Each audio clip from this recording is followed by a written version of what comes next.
ഇടതുമുന്നണി ഉഭയകക്ഷി ചർച്ച പൂർത്തിയായി. സീറ്റില്ലെന്ന് സിപിഐ ഇതര കക്ഷികളെ സിപിഎം അറിയിച്ചു. ജനതാദൾ എസിന് മാത്രമാണ് തീരുമാനത്തിൽ പ്രതിഷേധം. വെള്ളിയാഴ്ച മുന്നണി യോഗത്തിന് ശേഷം സ്ഥാനാർത്ഥികളെ പ്രഖ്യാപിക്കും. എല്ലാ ഘടകകക്ഷികൾക്കും സീറ്റ് നൽകാനാകില്ലെന്ന് സിപിഐ സംസ്ഥാന സെക്രട്ടറി കാനം രാജേന്ദ്രനും പറഞ്ഞു. 16 സീറ്റിൽ സിപിഎമ്മും 4 സിപിഐയും മത്സരിക്കും. ഇരു പാർട്ടികളും സ്ഥാനാർത്ഥികളെ തീരുമാനിച്ച ശേഷമായിരുന്നു ഘടകകക്ഷികളുമായുള്ള ചർച്ച.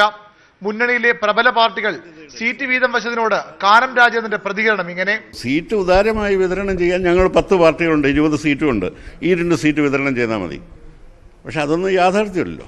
ലോക് താന്ത്രിക് ജനതാദളുമായി ഇന്നലെ സിപിഎം ചർച്ച നടത്തിയിരുന്നു. സീറ്റ് നൽകാനാകില്ലെന്ന് INLനെയും സിപിഎം അറിയിച്ചു. മുന്നണി തീരുമാനത്തിന് ഒപ്പം നിൽക്കുമെന്ന് INL. ആ വിഷയത്തിൽ ഇപ്പോൾ അന്തിമമായി LDF യോഗത്തിന് ശേഷം ഒരു തീരുമാനം ഉണ്ടാകും. ആ തീരുമാനം ഘടകകക്ഷി എന്നുള്ള നിലയിൽ ഞങ്ങൾക്കും ബാധകമാണ്. പത്തനംതിട്ട സീറ്റായിരുന്നു NCPയുടെ ആവശ്യം. മുഖ്യമന്ത്രിയും കോടിയേരിയുമായുള്ള ചർച്ചയിലും അവർ അക്കാര്യം പറഞ്ഞു. സീറ്റില്ലെങ്കിലും പ്രതിഷേധത്തിനില്ലെന്ന് NCP.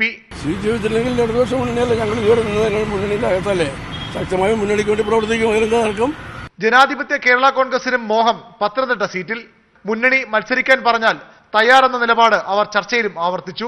ഞങ്ങൾ മത്സരിക്കുന്നത് ഗുണകരമാണ് എന്നുള്ള ഒരു നിലപാട് തീർച്ചയായിട്ടും LDF ചർച്ച ചെയ്തെടുത്താൽ ഇന്ന സീറ്റിൽ മത്സരിക്കണമെന്ന് ഞങ്ങളോട് അങ്ങനെ ഒരു നിർദ്ദേശം ഞങ്ങളുടെ മുൻപാകെ വന്നാൽ തീർച്ചയായിട്ടും ഞങ്ങളത് സ്വീകരിക്കും. ജനതാദൾ എസ് സീറ്റ് ആവശ്യത്തിൽ ഉറച്ചു നിൽക്കുകയാണ്. സീറ്റ് നൽകില്ലെന്ന് മുന്നണി നേതൃത്വം ഔദ്യോഗികമായി അറിയിച്ചാൽ എന്ത് വേണം എന്നാലോചിക്കാൻ വെള്ളിയാഴ്ച അവർ യോഗവും വിളിച്ചിട്ടുണ്ട്. സൗഹൃദ മത്സരം ഉൾപ്പെടെയുള്ള കടുത്ത നടപടി വേണമെന്ന നിലപാടുള്ളവരും പാർട്ടിയിലുണ്ട്. എന്നാൽ ഇവരെയും കാര്യങ്ങൾ ബോധ്യപ്പെടുത്തി ഒപ്പം നിർത്താനാകുമെന്ന പ്രതീക്ഷയിലാണ് CPM. ന്യൂസ് 18 തിരുവനന്തപുരം.